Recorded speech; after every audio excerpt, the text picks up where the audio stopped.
One headline simply put it, quote, "It won't be easy," end of quote. Well, it wasn't. When we took office, there was a lot that had to be done. We needed more vaccines, more vaccinators, more places for people to get vaccinated. And we needed a whole-of-government approach. So I directed Jeff Zients, the coordinator of our COVID-19 response, to put us on a war footing, and I meant that in a literal sense, to get us on track to truly beat this virus. And I'm proud to announce that tomorrow, 58 days into our administration, we will have met my goal of administering 100 million shots to our fellow Americans. That's weeks ahead of schedule, and even with the setbacks we faced during the winter storms. And there's another big step on the path to putting checks in pockets and shots in people's arms. When we crossed the 50 million doses just 3 weeks ago, I told you that every time we hit the 50 million mark, I'd update you on our progress. So here's where we are today.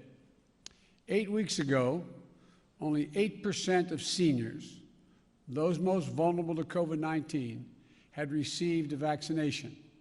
Today, 65% of people aged 65 or older have received at least one shot, and 36% are fully vaccinated.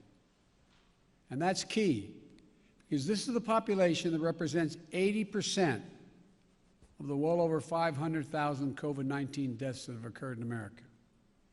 We have nearly double the amount of vaccine doses that we distribute to states, tribes, and territories each week.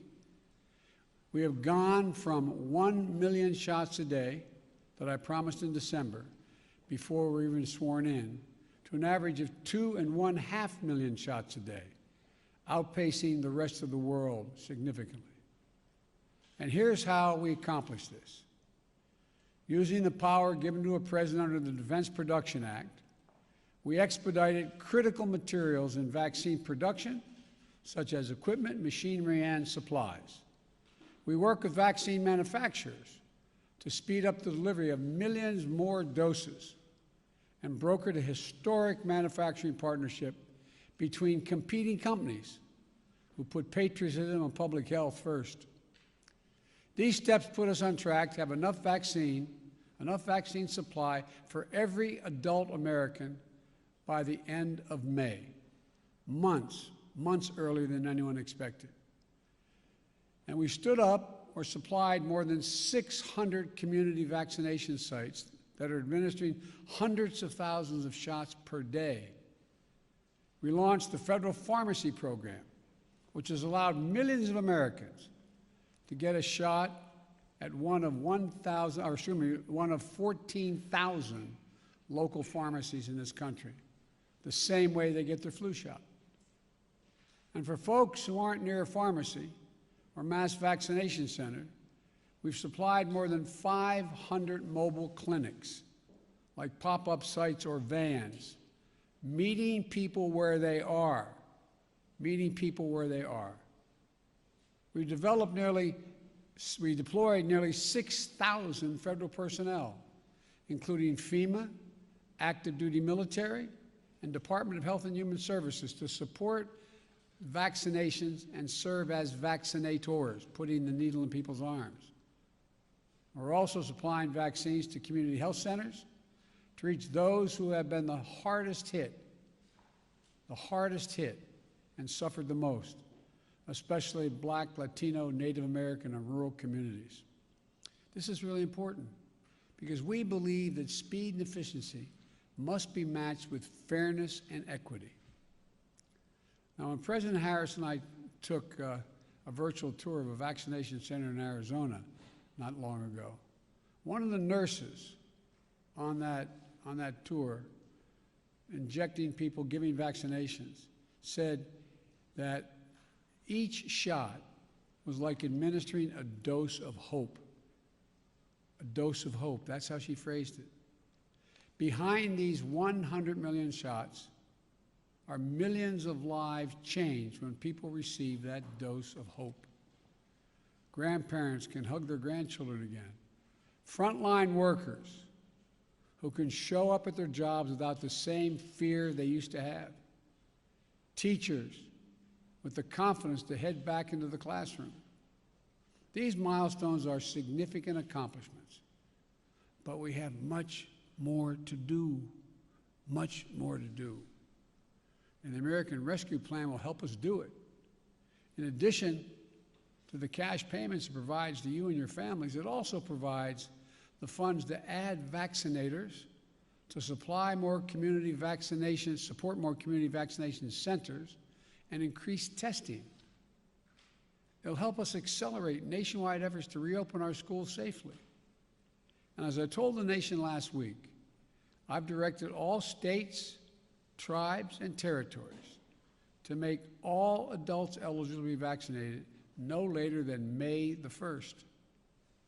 I'm glad to see that several states are already taking that step to make more and more Americans eligible, even before May 1st. Tomorrow, we will hit 100 million doses our administration has administered. But I've always said, that's just the floor. We will not stop until we beat this pandemic. Next week, I will announce our next goal to put shots in arms. This is a time for optimism, but it's not a time for relaxation. I need all Americans, I need all of you to do your part. Wash your hands, stay socially distanced, keep masking up as recommended by the CDC, and get vaccinated when it's your turn. Now's not the time to let down our guard. In the last week, we've seen increases in the number of cases in several states. Scientists have made clear that things may get worse as new variants of this virus spread. Getting vaccinated is the best thing we can do to fight back against these variants. While millions of people are vaccinated, we need millions more to be vaccinated. And again, I need you to get vaccinated when it's your term and you're able to do that. I need your help. I need you to help. Not just the country, but your family, your friends, your neighbors. Get them vaccinated as well.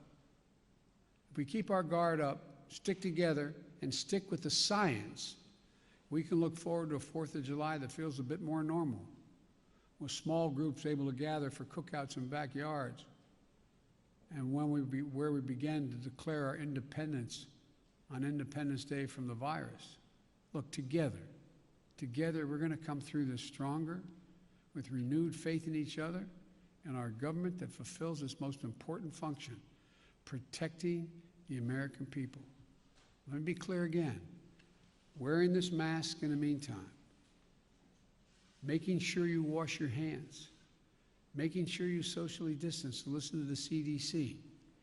We've got to reach the point where we have herd immunity, meaning where we have a vast majority of the American people have been vaccinated before we can stop wearing these.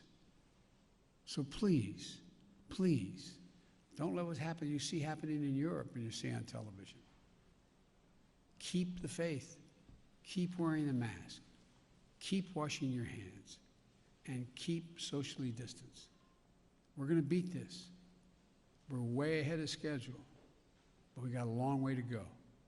So I just wanted to bring you up to date. I thank you very much, and may God bless America. May God protect our troops. Thank you so much. Mr. President, Vladimir Putin wants open talks. Would you agree to that? Your reaction to the photo of children in the border detention center, sir? Thank you.